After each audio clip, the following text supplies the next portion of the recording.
Hello everyone, welcome to Saroj Mishra YouTube channel में। YouTube channel पर आप सभी का बहुत बहुत स्वागत है। तो ग्रेजुएट हैं, अगर आप स्नातक हैं किसी भी सब्जेक्ट से, ग्रेजुएशन इन एनी डिसिप्लिन, किसी भी विषय से अगर स्नातक की डिग्री हो गई है, स्नातक की डिग्री रखते हैं, ग्रेजुएशन किया हुआ है, तो बहुत ही अच्छी वैकेंसी आई हुई है। ग्रेड 1 ऑफिसर पोस्ट है, टोटल 400 वैकेंसीज है, 400 वैकेंसीज है। असिस्टेंट मैनेजर स्केल 1 या फिर स्केल 1 ऑफिसर के नाम से भी बुला रहे हैं इसे। एंड 48,480, 48,480 की तो सिर्फ बेसिक पे है। पूरी डिटेल कवर करेंगे। बेसिक पे ही अगर 48,000 या 50,000, 50,000 के अराउंड है तो आराम से 75,000 स्टार्टिंग इनिशियल सैलरी आपकी पर मंथ बनने वाली है। मंथली सैलरी 75,000 रुपये से कम नहीं होगी। तो 400 पोस्ट भी, अच्छे खासे पोस्ट भी हैं। मांग रहे हैं क्वालिफिकेशन सिर्फ स्नातक, कोई इसमें एक्सपीरियंस नहीं मांग रहे हैं, कोई सर्टिफिकेट नहीं मांग रहे हैं टाइपिंग का या किसी भी, क्योंकि ऑफिसर की पोस्ट में वैसे भी टाइपिंग या कोई कंप्यूटर की सर्टिफिकेट भी नहीं मांग रहे हैं। 20 पेजेस की पीडीएफ है, डिटेल्स चलिए कवर कर लेते हैं। तो स्नातकों के लिए काफ़ी अच्छी वैकेंसी आई हुई है और नोटिफिकेशन तो पहले ही रिलीज हो गई है, बट मैंने कवर नहीं किया था अभी तक।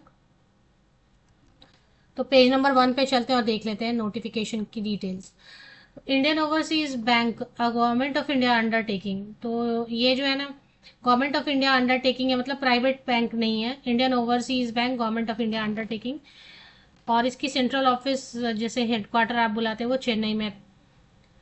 तो इसे total 400 vacancies local bank officer के नाम से बुला रहे हैं पोस्ट को। और 12 मई से ऑलरेडी ऑनलाइन एप्लीकेशन शुरू हो गई है। 31 मई तक, 31 मई तक, 12 मई से लेकर 31 मई तक आप ऑनलाइन एप्लीकेशन कर सकते हैं। और इसमें जो है तमिलनाडु, ओडिशा, महाराष्ट्र, गुजरात, वेस्ट बंगाल एंड पंजाब, ये जॉब लोकेशन है। इनमें से किसी भी एक स्टेट को चूज करके आप अप्लाई कर सकते हैं। अब अच्छी बात तो काफ़ी सारी है इसमें कि आपने पे स्केल देखा, ऑफिसर रैंक है, ग्रेजुएट है तो आप अप्लाई कर सकते हैं, कोई एक्सपीरियंस नहीं मांग रहे हैं, सब चीज़ अच्छी है। लेकिन एक ही इसमें यही है कि आप जिस एक ही स्टेट से अप्लाई करेंगे और जिस स्टेट के आगे जो भी मैंडेटरी लैंग्वेज लिखा हुआ है, जैसे कि तमिलनाडु के आगे तमिल लिखा है, आप तमिलनाडु से अगर फॉर एग्जांपल अप्लाई करेंगे तो तमिल फिर आपको अच्छे से आना चाहिए, क्योंकि एक लैंग्वेज प्रोफिशिएंसी टेस्ट लेंगे। अगर आप उड़ीसा के लिए अप्लाई करेंगे तो उड़िया आ रहा है आपको, तभी अप्लाई करें, क्योंकि फिर उड़िया का प्रोफिशिएंसी टेस्ट लेंगे, लैंग्वेज प्रोफिशिएंसी टेस्ट। तो इनमें से कोई भी लैंग्वेज अगर आपको आ रहा है, तमिल, उड़िया, मराठी, गुजराती, बंगाली या पंजाबी, तभी अप्लाई करें, क्योंकि प्रोफिशिएंसी टेस्ट अगर पास नहीं करेंगे तो फिर आपने अगर रिटन टेस्ट पास भी किया तो उसका कोई मतलब नहीं निकलेगा। तो एक लैंग्वेज का ये कंडीशन है, बाकी तो वैकेंसी काफ़ी अच्छी है। अब इसमें और चीज़ें देख लेते हैं कि एलिजिबिलिटी क्राइटेरिया में क्या लिखा है। Application can be made only for any one of the states. तो अब देखिए इसमें रेस्ट्रिक्टेड यही है, रेस्ट्रिक्शन यही है कि आप इनमें से किसी एक राज्य, आप बाहर के राज्य से हैं कोई प्रॉब्लम नहीं है, अप्लाई आप बिल्कुल कर सकते हैं, लेकिन आपको लैंग्वेज प्रोफिशिएंसी टेस्ट तो पास करने के लिए लैंग्वेज तो आना पड़ेगा इतनी जल्दी आप। तो ऐसे किसी ग्रुप में शेयर कर सकते हैं जहाँ पे तमिलनाडु, उड़ीसा, महाराष्ट्र, गुजरात, वेस्ट बंगाल या पंजाब के ज़्यादा से ज़्यादा कैंडिडेट हैं, सो दैट अगर वो अप्लाई करना चाहें तो। अगर आप ऐसे भी किसी एग्ज़ाम की प्रिपरेशन कर रहे हैं तो ये सारी अपॉर्चुनिटीज़ भी आपको ज़रूर देखनी चाहिए, अप्लाई कर देना चाहिए। चाहे बैंक का ही है, ठीक है, आप बैंक के लिए अप्लाई नहीं करना चाह रहे थे बट कर दें, बिकॉज इसमें क्या है कि पे स्केल देखें काफ़ी अच्छा है और पोस्ट भी ठीक है, एज की क्राइटेरिया भी अच्छी है। अगर मान लेते इस बार आप नहीं क्वालिफाई हो पाए, नेक्स्ट टाइम आप कर सकते हैं, क्योंकि अपर एज लिमिट इनका देखें जनरल के लिए 20 to 30 ईयर्स दिया ना, मिनिमम 20 ईयर्स होना चाहिए, अपर एज लिमिट जनरल के लिए 30 ईयर्स है। और अगर आप रिजर्व कैटेगरी से SC ST कैंडिडेट तो 35 ईयर्स तक के कैंडिडेट अप्लाई कर सकते हैं, 20 to 35 ईयर्स। अगर OBC non creamy layer candidate है तो 20 to 33 ईयर्स तक के कैंडिडेट अप्लाई कर सकते हैं। PWD कैंडिडेट है तो 20 to 40 ईयर्स तक के कैंडिडेट अप्लाई कर सकते हैं, है ना। तो ये सारी चीज़ें हैं।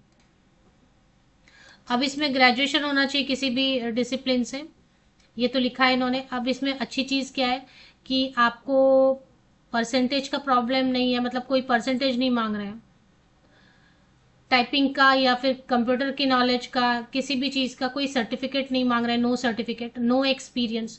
तो एक्सपीरियंस नहीं मांग रहे हैं, कोई सर्टिफिकेट नहीं मांग रहे हैं, परसेंटेज का भी प्रॉब्लम नहीं है, तो ये प्लस में जाता है ना, अच्छा है मतलब। The candidate must possess valid mark sheet, degree certificate that he or she is a graduate on the day ही और शी रजिस्टर्स, जिस दिन आप रजिस्टर करेंगे मतलब लास्ट दिन के पहले, तो लास्ट डेट इसकी 31st में है, तो उसके पहले तक आपके पास मतलब कोई तो एक प्रूफ होना चाहिए कि आप ग्रेजुएट हो चुके हैं, है ना। कोई भी प्रूफ होना चाहिए, मार्कशीट होना चाहिए या पासिंग सर्टिफिकेट होना चाहिए,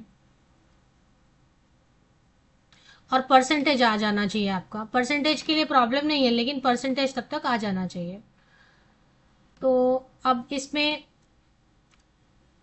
मैंने आपको एज क्राइटेरिया कवर किया, क्वालिफिकेशन कवर किया। इसमें एक बॉन्ड की कंडीशन है, वो आपको पढ़ लेना है। बॉन्ड का कंडीशन है कि 3 इयर्स आपको जॉब यहाँ पे करना पड़े। बहुत लोग होते हैं ना, जॉब ज्वाइन किया फिर उनको ट्रेनिंग दे देते हैं, ट्रेनिंग खत्म करते हैं वो दूसरी मतलब होता है ना, आप 4-5 जगह अप्लाई करते हैं, और जो बहुत मेहनत से पढ़ते हैं वो 2-3 जगह एग्जाम करा, फिर आप छोड़ देते हैं जॉब बीच में।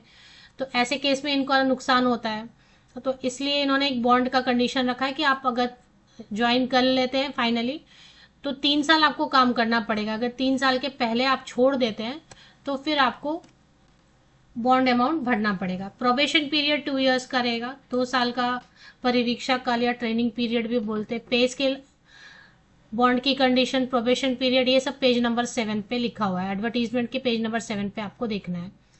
तो देखिए यहाँ पे 2 लाख रुपए का इन्होंने रखा है कि बॉन्ड 2 lakhs का। अगर 3 इयर्स आप कंप्लीट नहीं करेंगे तो ये आपको बॉन्ड के तहत देना पड़ेगा। सिलेक्शन प्रोसेस में इन्होंने एक एग्जाम रखा, ऑनलाइन एग्जाम रखा है।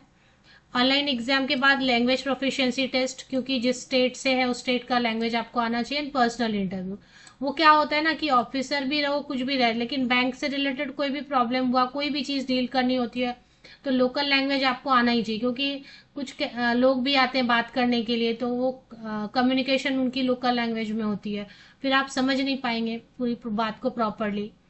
तो आप खुद उस लैंग्वेज को समझ पाने में पूरी तरह से कैपेबल हो, इसलिए लैंग्वेज प्रोफिशिएंसी टेस्ट लेते हैं। तो वो तो आपको क्वालिफाई करना पड़ेगा, और एक ऑनलाइन एग्जाम लेंगे और एक पर्सनल इंटरव्यू लेंगे। तो 3 स्टेजेस हैं इसमें। एक रिटन ऑनलाइन एग्जाम हो गया, मतलब प्रोफिशिएंसी टेस्ट एंड इंटरव्यू। अभी ऑनलाइन एग्जामिनेशन के लिए रीजनिंग रखा है, कंप्यूटर रखा है, जनरल इकोनॉमी, बैंक से रिलेटेड अवेयरनेस के लिए तो बुक आती है, तो वो बुक आप पढ़ेंगे। तो डेटा एनालिसिस एंड इंटरप्रिटेशन, मतलब स्टैटिस्टिक्स की प्रिपरेशन तो वैसे सभी एग्जाम के लिए बेसिक आप करते हैं, जिसमें पाई चार्ट आप बनाते हैं या वेन डायग्राम बनाते हैं, ये सब होता है ना, अलग अलग किस्म के ग्राफ्स होते हैं। इंग्लिश का नॉलेज है, टोटल 140 क्वेश्चन से 200 मार्क्स हैं। आपको 3 घंटे मिलते हैं, जिसमें कि टाइम जो है ना, टाइम लिमिट आपको सेक्शन वाइज मिलेगा। इस सेक्शन के लिए 60 मिनट, सेकेंड सेक्शन के लिए, तो सेक्शन वाइज टाइम लिमिट में थोड़ा सा और प्रेशर फील होता है। इंग्लिश और हिंदी दोनों में क्वेश्चंस रहेंगे। आपको कंफर्टेबल है कि आप हिंदी से, होता है ना बीए किया है आपने, हिंदी में आपने हिस्ट्री पढ़ा, ज्योग्राफी पढ़ा, आप इंग्लिश से इतना कंफर्टेबल नहीं है, तो आप हिंदी में क्वेश्चन पढ़ के हिंदी में आंसर कर सकते हैं। इसमें there will be sectional qualifying marks 30%, मतलब हर सेक्शन में आपको 30%, 30%, 30%, 30%, हर सेक्शन में अलग अलग लाना होगा। और 35% अनरिजर्व के लिए, रिजर्व के लिए 30%। पेनाल्टी मार्क्स है, अगर रॉन्ग होता है तो 1/4 मार्क्स कट हो जाएंगे, 0.25 मार्क्स कट हो जाएंगे ऑफ द मार्क्स अलॉटेड। मतलब जितना मार्क्स रहेगा एक क्वेश्चन का, उतना 1/4 मार्क्स उसका कट होगा। The candidate must have proficiency reading, writing and speaking in the local language of the state applied for. Candidate shortlisted for the personal interview will be required to qualify language proficiency test, failing which they will not be allowed to appear for personal interview. तो आपको interview के पहले local language proficiency test pass करना पड़ेगा। लेकिन अगर आप ये दिखाते हैं, शो करते हैं कि 10th में या फिर 12th में आपने वो लैंग्वेज पढ़ा है, तो फिर उनको लैंग्वेज प्रोफिशिएंसी टेस्ट नहीं देना होगा। अगर 10th या 12th में होता है ना कि ट्रांसफ़र हो जाती है आपके फादर की या मदर की, और आप चले जाते हैं दूसरे स्टेट, स्विच कर जाते हैं, तो आप 10th या 12th में उस स्टेट का लैंग्वेज पढ़ चुके हैं, तो फिर आपको अलग से प्रोफिशिएंसी टेस्ट पास करना ज़रूरी नहीं रहेगा। तो ये चलिए अभी हो गया। और इसके बाद फिर मैंने फ़ीस की डिटेल चेक करेंगे। फ़ीस काफ़ी है, फ़ीस तो ज़्यादा ही रहती है। क्वालिफिकेशन मैंने बता दिया, एज क्राइटेरिया अच्छा है इसमें 30 ईयर्स तक के। तो जनरल EWS या OBC कैंडिडेट और 850 रुपीज़ ले रहे हैं and SC ST PWD candidate 175 rupees fees रहेगा। फीस तो नॉन रिफंडेबल रहेगा। तो चलिए अभी आपको सर्च कैसे करना है। इंडियन ओवरसीज बैंक विकीपीडिया आप करेंगे, Indian overseas bank Wikipedia open करेंगे। इसमें गवर्नमेंट ऑफ इंडिया देखिए यहाँ पे लिखा है owner government of India and website की जहाँ पे यहाँ पे देखिए जहाँ वेबसाइट लिखा है वहाँ पे एक लिंक आपको दिया हुआ। विकीपीडिया पे तो आप आएंगे ना, नीचे थोड़ा स्क्रॉल किया मैंने, विकीपीडिया पेज ओपन किया हुआ है मैंने, तो नीचे थोड़ा स्क्रॉल डाउन करते जाएंगे, स्क्रॉल करते जाएंगे, स्क्रॉल करते करते आपको वेबसाइट और ये वेबसाइट ओपन कर लेंगे आप। और वेबसाइट ओपन करके आपको करियर सेक्शन सबसे नीचे ऑफिशियल वेबसाइट पे आप आएंगे तो हिंदी या इंग्लिश पूछेंगे वो ऑप्शन आपसे, तो आपको हिंदी या इंग्लिश जो भी चाहिए, या ये वेबसाइट है। इस वेबसाइट पे थोड़ा नीचे स्क्रॉल डाउन करते जाते हैं तो अभी आपको यहाँ पे करियर का ऑप्शन मिलेगा सबसे नीचे। ये देखिए यहाँ पे करियर का ऑप्शन मिल रहा है ना, छोटा सा करियर का ऑप्शन मिल रहा है। तो ये आप एक बार क्लिक करेंगे, करियर वाली पेज ओपन होती है तो थोड़ा नीचे स्क्रॉल डाउन करेंगे आप। तो इसमें एक तो ऑफिस असिस्टेंट है वो नहीं देखना है, लोकल बैंक ऑफिसर 2025-26 ये एडवर्टीजमेंट है, ये अप्लाई ऑनलाइन। मैं तो वीडियो में हमेशा बताती हूँ अप्लाई ऑनलाइन करने का लिंक का, कभी कभी मुझे भी नहीं मिलता, बहुत कम रेयर, ऐसे 100-200 वीडियोस में एक होता है कि मुझे अप्लाई करने का लिंक नहीं मिला, तो मैं आपको बता देती हूँ। तो ये अप्लाई करने का लिंक है और ये एडवर्टीजमेंट है जो मैं आपको अभी डिटेल्स बता रही थी। आप एक बार पढ़ लें एडवर्टीजमेंट और इंटरेस्टेड रहेंगे तो अप्लाई कर लें।